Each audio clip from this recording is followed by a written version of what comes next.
তো আজকে আমরা আলোচনা করব ব্যক্তিগত বিষয়। প্রত্যেকটা মানুষ তার জীবনে কোনো না কোনো কর্ম করে। প্রত্যেকটা মানুষ কোনো না কোনো আহার করে। প্রত্যেকটা মানুষ কোনো না কোনোভাবে নিদ্রা যায়।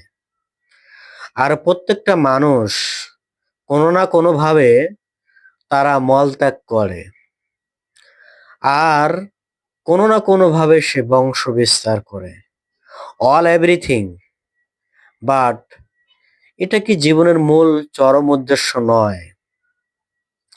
এটা আমরা একটা জীবনটাকে মেশিনের মতো পেয়েছি। মেশিন যত সচল থাকে তত আমরা কর্ম করার ক্ষমতা অর্জন করতে পারে। যখন মেশিন জং ধরে যায় তখন তার কোনো কিছু করার ক্ষমতা থাকে না। তাহলে বোঝা যায় যে মেশিনের ইঞ্জিনের পাওয়ারটা কোথা থেকে আসে। সেটা সেটা একটা বিষয় ভাবনা করা উচিত। যে ব্যক্তি গাড়ি চালাচ্ছেন তার যদি ভাবনা না থাকে যে তেল ছাড়াও গাড়ি চলে না, তাহলে সে কি করে গাড়ি চালাবে?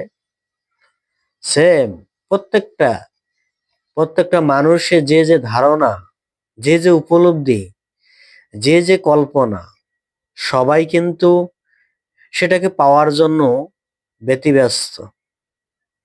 কিন্তু কখনো কি সে ভেবে দেখেছেন, বা কখনো কি আমি ভেবে দেখেছি যে আমি কখনো কি এটা শেষ করতে পারতেছি? না এই জীবনে পারবো, না ভবিষ্যতে পারবো, না বর্তমান পারবো।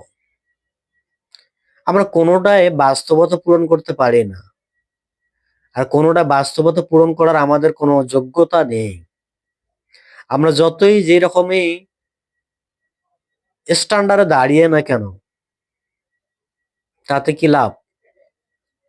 তাতে লাভ একটাই। সেটা কি? তাতে লাভ হচ্ছে সবকিছুর অন্তিম কাল এসে আমাদের সবকিছু হরণ করে। তাহলে প্রশ্ন, কেন আমি এই জগতের বিষয়ের প্রতি বা এই প্রকৃতির ময়ের প্রতি আকৃষ্ট হচ্ছি? এর কারণ হচ্ছে, যখন আমি নিজেকে, আমার অধিকর্তা, আমার আরাধ্য দেবতাকে আমার ভুলে যাই, তখন আমি এই জগতের প্রকৃতির প্রতি আকৃষ্ট হই, সবকিছুর প্রতি আকৃষ্ট হই। আর সেটা কাটানো আমার পক্ষে সম্ভব হয় না।